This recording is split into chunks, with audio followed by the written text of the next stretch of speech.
سلام البنات، كي دايرين؟ بخير؟ لاباس عليكم؟ نتمنىكم تكونوا كلكم بخير وعلى خير.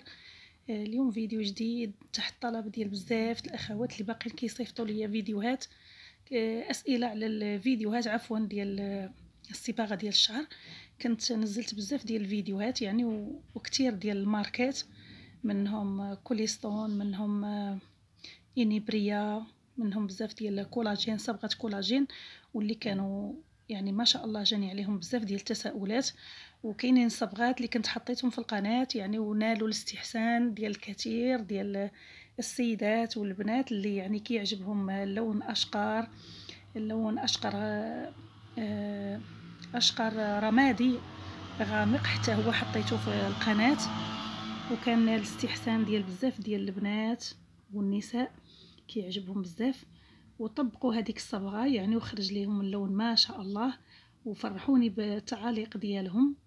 وصراحه عجبني الحال يعني، وبزاف التساؤلات مازال كتجيني عليها، يعني واش نوضع هذه الصباغه على شعر اسود. يعني بالنسبه للبنات اللي كيديروا صباغه يعني صباغه لون اسود على الشعر ديالهم، راه ما يمكنش تخرج لكم يعني درجه تفتح ديال الشعر الا درتو سحب ديال اللون، سحب ديال اللون يعني حتى هو حطيته فيديو بالقناه، حطيت فيديو ديال سحب اللون بطريقه طبيعيه.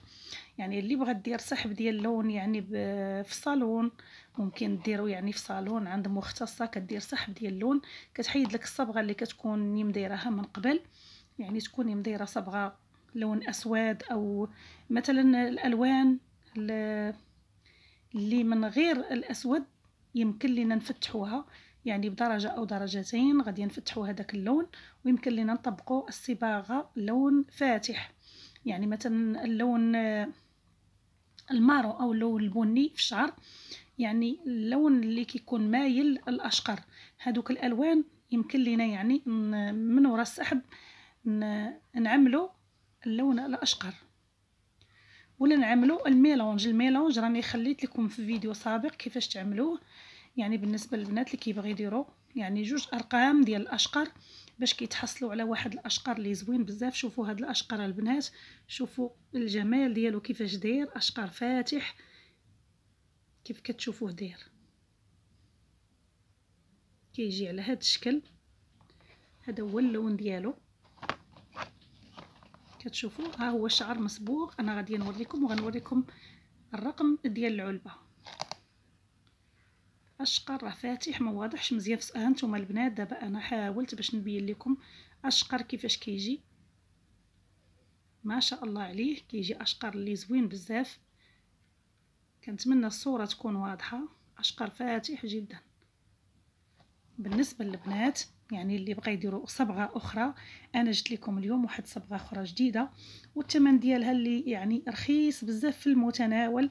اي حاجه جربتها يعني وكتعجبني في الصباغه ديالها وفي الخدمه ديالتها، كتكون الصباغه ديالتها زوينه، كنجربها وكنحب باش نشاركها معكم.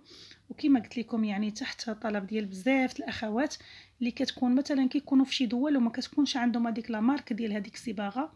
بالنسبه لصبغه كولاجين يعني معروفه عالميا وكتخلي يعني وفيها مرطب اللي يعني عالي بزاف، المفعول ديالو عالي وزوين بزاف، كيخلي الشعر يعني لامع وكيخليه رطب بزاف. فيها ماده ديال الكولاجين كثيره وصباغه يعني نقولوا طبيعيه نسبيا، يعني ما فيهاش مواد كيماويه مضره على الشعر وعلى الجلد.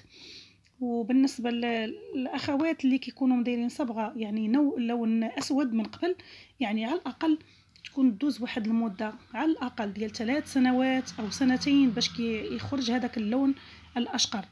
وضروري من عمليه سحب اللون. سحب اللون انا كنت حطيته في فيديو سابق يعني بطريقه طبيعيه، اللي بغيتوه ممكن تشوفوه يعني في فيديو، راح حاطه في فيديو حتى هويا في الاوائل ديال القناه.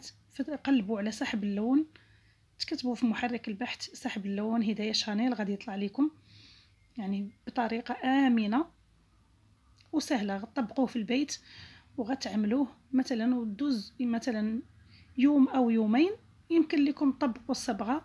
بغيتو حتى اللي ما عندهاش الوقت بغات تطبق الصبغه يعني في نفس اليوم ماشي مشكل، يعني يمكن لكم ديروها في نفس اليوم، تغديروا سحب اللون تغسلوا شعركم تنشفوه وتطبقوا الصبغه على الشعر مباشره.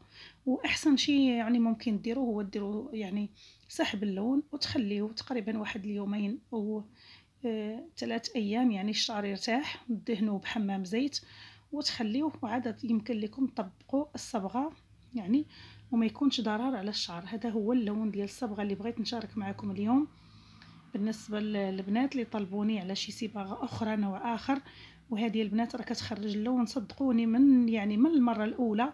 بالنسبه اللي عندهم الشعر ديالهم مفتوح يعني ما يكونش غير الالوان الداكنه، يعني الاسود اسود يعني اللي كيكون مغلوق بزاف، رقم 2 او رقم 1 رقم 3، هادو ارقام يعني ضروري من سحب اللون.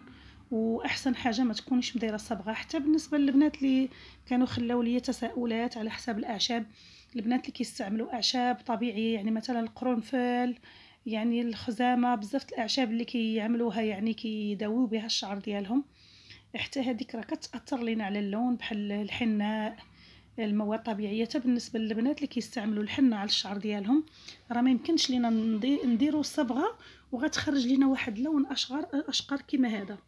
اللي كدير الصبغه الحنه لشعرها يعني راه ضروري كتصبغ ليها الشعر ديالها وكتعطيها واحد اللون ديال الحناء، اللون احمر، يعني ما كتخليش باش الصباغه تخرج عندنا كيف هي. من الاحسن البنات يعني حتى ديروا سحب اللون. بالنسبه اللي عندها شعرها يعني اللون مغلوق بزاف، دير سحب اللون مره او جوج مرات او 3 حتى يصفى الشعر ديالها، واللي تولي الشعره يعني صافيه من اللون ديال الصباغه اللي مديرها من قبل او الحنه او الاعشاب، حتى يصفى الشعر ديالها نهائيا بالمره. عاد يمكن ليها تضيف صبغه. هاد الصبغه البنات نتمنى ما نكونش طولت عليكم، ولكن الشرح راه ضروري ومؤكد للبنات باش يعرفوا امتى يستعملوا الصبغه واشنو يعني الحوايج اللي ما تخليش الصبغه تخرج يعني في الشعر كما هي وكما يخرج اللون. شحال من وحده كتطبق الصبغه وكترسل لي في تعاليق مثلا كتقول لك لا انا ما خرجش ليا مثلا هذا اللون، او خرج ليا اللون متدرج عفوا، اللون المتدرج مثلا كيخرج لك برتقالي على اشقر على هاد الالوان كتخرج يعني في الشعر. الا كان عندك مثلا الشعر يعني اصلا عامله فيه صبغه من قبل او عندك هذا المشكل، يعني ضروري تاخدي واحد صبغه، تاخدي مثلا هذا الرقم ديال الصبغه كما كتشوفوا 3 الاصفار، هذا هو الصبغه 3 الاصفار كما كتشوفوا 000 اشقر فاتح جدا. اتمنى تكون واضحه لكم. اشقر فاتح جدا، ها هي البنات اشقر فاتح جدا.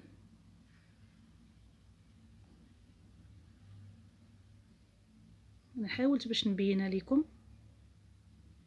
اشقر فاتح جدا.